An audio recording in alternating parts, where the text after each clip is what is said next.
प्रधानमंत्री नरेंद्र मोदी ने पहलगाम हमले का जिक्र किया तो रूस के आप कह सकते हैं क्रॉकस सिटी हॉल में आतंकी हमलों का भर भी चर्चा की। उन्होंने कहा कि इन सारे हमलों की जड़ एक ही है। उन्होंने कहा यह भी कहा कि आतंकवाद मानवता के मूल्यों पर सीधा प्रहार है। इस समस्या से भारत और रूस कंधे से कंधा मिलाकर निपटते रहेंगे।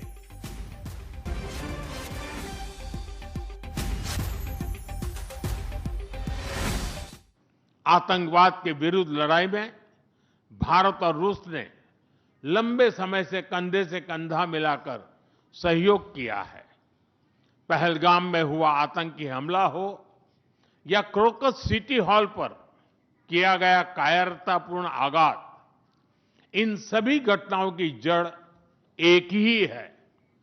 भारत का अटल विश्वास है कि आतंकवाद मानवता के मूल्यों पर सीधा प्रहार है और इसके विरुद्ध वैश्विक एकता ही हमारी सबसे बड़ी ताकत है।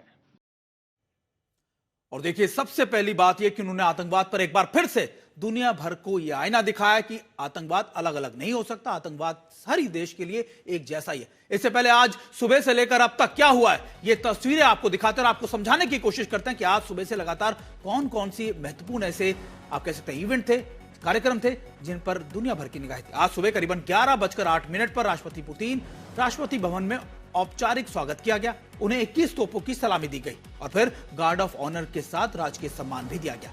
उन्होंने राष्ट्रपति द्रौपदी मुर्मू की मुलाकात भी की और लगातार आपको यह बता दें कि राजघाट, उसके बाद वो राजघाट पहुंचे जहां उन्होंने महात्मा गांधी को श्रद्धांजलि दी और विजिटर बुक में अधिक न्यायपूर्ण विश्व व्यवस्था के बापू के सपने को याद दिलाया। वहां ये वो हैदराबाद हाउस पहुंचे। इसके बाद वो सीधे हैदराबाद हाउस पहुंचे जहां उन्होंने प्रधानमंत्री मोदी के साथ उनकी द्विपक्षीय बातचीत भी हुई। इसके बाद प्रधानमंत्री मोदी ने रूस भारत संबंधों को लेकर क्या कुछ कहा, आइए आपको वो भी सुनाते हैं।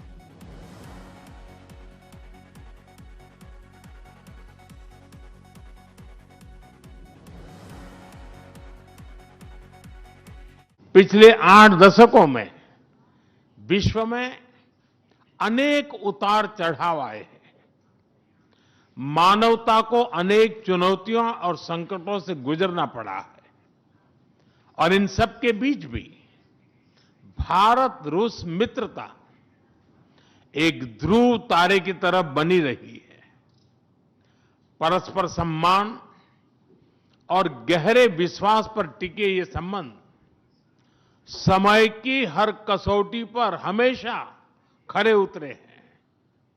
आज हमने इस नींव को और मजबूत करने के लिए सहयोग के सभी पहलुओं पर चर्चा की।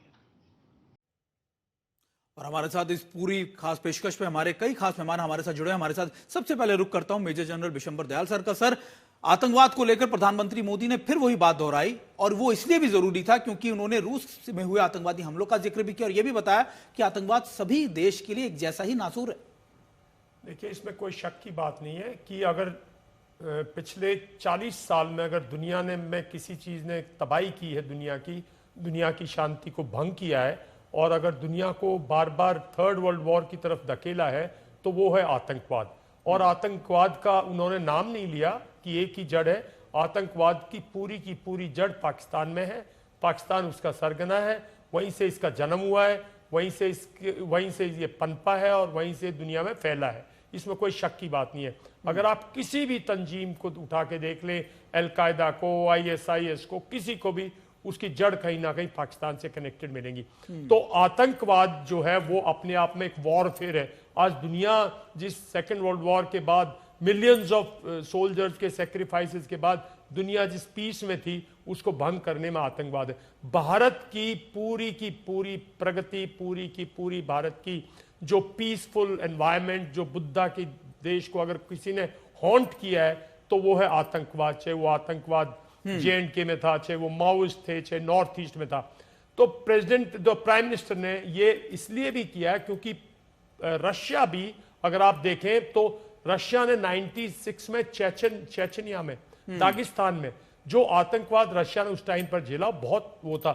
यहां तक कि चेचनिया से उनका डिवीजन पूरी की पूरी रेगुलर आर्मी इवैक्यूएट कर दी थी, जो उन्होंने 99 में दोबारा कैप्चर की। तो उन्होंने आतंकवाद से जोड़ा और बहुत अच्छी बात की, क्योंकि जब देखिए इंडो रशिया का मतलब सिर्फ सौदेबाजी नहीं है। अगर आप हमारी स्ट्रैटेजिक ट्रीटी को देखें, अगर आप हमारी फ्रेंडशिप ट्रीटी को देखें, सोवियत यूनियन हमारी, उसमें एक सबसे बड़ी चीज लिखी है, हिंदुस्तान और रशिया, रशिया इंडिया जो पॉलिटिकल इश्यूज पर इंटरनेशनल फोरम्स पर एक पक्ष रखेंगे। सर, हमारे साथ हमारे कंसल्टिंग एडिटर संदीप पुनिथन भी जुड़े। संदीप, आशंकाएं तो देखिए पहले से थी कि शायद कोई बड़ी डिफेंस डील का अनाउंसमेंट ना हो, लेकिन इन सातों समझौते के बाद कुछ ऐसा है जो डिफेंस सेक्टर के अंदर एक बड़ा बूस्ट के तौर पर होगा? क्या कुछ ऐसी बातचीत हुई है, कोई ऐसा समझौता भले ही ना हुआ, क्या कोई ऐसी रूपरेखा तैयार की गई है इस मीटिंग में दौरान कि आने वाले वक्त में कुछ बड़ा, हम एक बड़ा बदलाव देख सकते हैं डिफेंस में?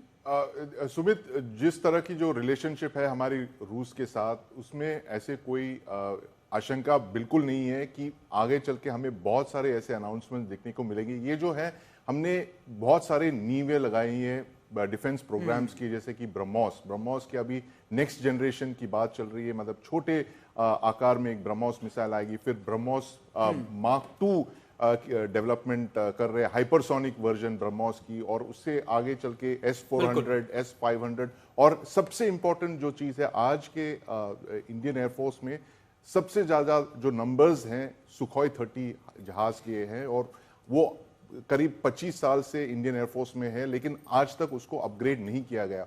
ये एक बहुत इंपॉर्टेंट जॉइंट वेंचर होने वाला है इंडिया और रूस के बीच, जहां पे वो Su-30 को अपग्रेड करेंगे, 100 से ज्यादा जहाज को वो नियर 5th जनरेशन कैपेबिलिटीज देंगे उनको, बहुत सारे long range missiles, air to air और एयर टू ग्राउंड, और हाइपरसोनिक एयर लॉन्च मिसाइल्स भी उनको इक्विप करेंगे। और Su-57 जो एक नेचुरल फॉलो ऑन है Su-30 के बाद, जो एक Su-57 एक ट्रांजिशन था, उस पे भी ये कोऑपरेशन जारी रहेगा। बिल्कुल संदीप, ये कहा जा सकता है कि धीरे धीरे सही, लेकिन कई और बड़ी अनाउंसमेंट या फिर कई और बड़े फैसले हैं जो दोनों नेताओं की मुलाकात के बाद आ सकते हैं, और यही वजह है कि देखिए ये बहुत इंपॉर्टेंट आप कह सकते हैं कि विजिट था व्लादिमीर पुतिन का, और लगातार इस मीटिंग में और कई और भी फैसले आने की, जैसे संदीप भी बता रहे थे, वो भी आने की उम्मीद